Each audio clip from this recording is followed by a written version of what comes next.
Moi, je veux bien qu'on nie les nouveaux usages, mais avec les possibilités du net, la pratique des mash-up, des remixes, elle est générale. Elle est dans votre famille. En ce moment même, pendant que vous bossez, vos enfants sont en train de le faire. Mais il faudrait le nier. Et ça deviendrait une contravention. Il faut adapter le droit. Moi, je veux bien que certains auteurs le refusent absolument. Mais c'est aller un peu contre nature.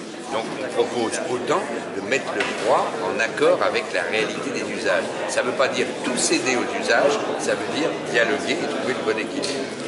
Quand il y a la gestion collective des droits d'auteur, ça risque d'être très complexe, on le sait, il y a beaucoup de dissensions à ce sujet.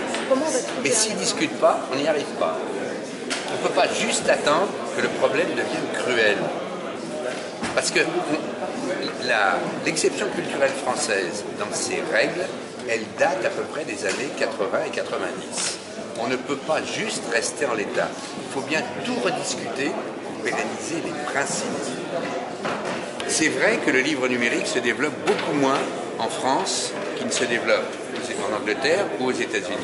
Est-ce que c'est une raison pour ne pas étudier toute forme d'adaptation des systèmes existants, depuis le prix unique, on l'a fait, jusqu'à plein d'autres paramètres? Ce n'est pas une raison. N'attendons pas qu'il y ait un problème. Quand tout à l'heure, au cours de la conférence de presse, je parlais de la SVOD, c'est-à-dire la vidéo à la demande par abonnement. En France, c'est un service qui n'existe pratiquement pas.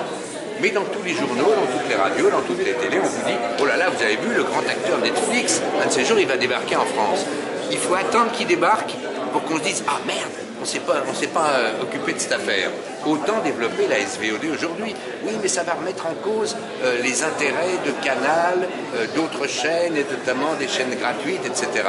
Mais non. Aujourd'hui, vous savez bien, toutes et tous, que vous ne consommez pas en disant « Ah non, là je suis... vous n'avez pas qu'un seul abonnement. Vous voulez consommer sur tout support. Vous voulez consommer au moment où vous voulez. Certains par abonnement, d'autres à l'acte. Ou vous ne voulez pas vous abonner du tout. Il faut traiter tout le monde. Il faut penser à tous les usages. C'est ça l'adaptation et la régulation. Quant à la sanction financière, elle partait de très haut sur Adopi. Là, elle semble plus évolutive. Quelle stratégie vous adoptez par rapport à la sanction financière? Quel effet vous attendez? Nous, ce que nous proposons, c'est de maintenir pour encore le temps suffisant, de 3 à 5 ans au moins, la réponse traduite, parce qu'elle a eu un effet pédagogique magnifique, je trouve. Puis la preuve, le fait qu'il y ait eu 30 dossiers soumis au juge et seulement 2 sanctions, pour moi, ça ne signe pas l'échec d'Adopi, en tout cas de la réponse traduite, ça signe son succès. Ça a fonctionné, puisqu'il y a eu si peu de récidives. La taxe Google, d'abord, c'est une taxe, j'espère qu'elle sera pérenne, mais elle est pour l'instant plutôt ponctuelle.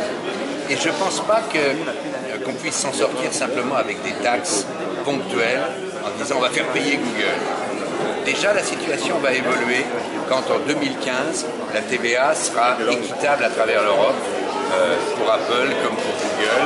On ne sera pas avec des taux de TVA trop privilégiés, trop préférentiels, notamment quand vous diffusez vous travaillez depuis l'Irlande ou le Luxembourg. Mais moi je suis pour des systèmes généraux et pérennes. Ce qui m'intéresse, c'est que les systèmes français de donnant-donnant soient élargis. Ce n'est pas juste piquer du blé, c'est qu'on soit dans une dynamique de donnant-donnant.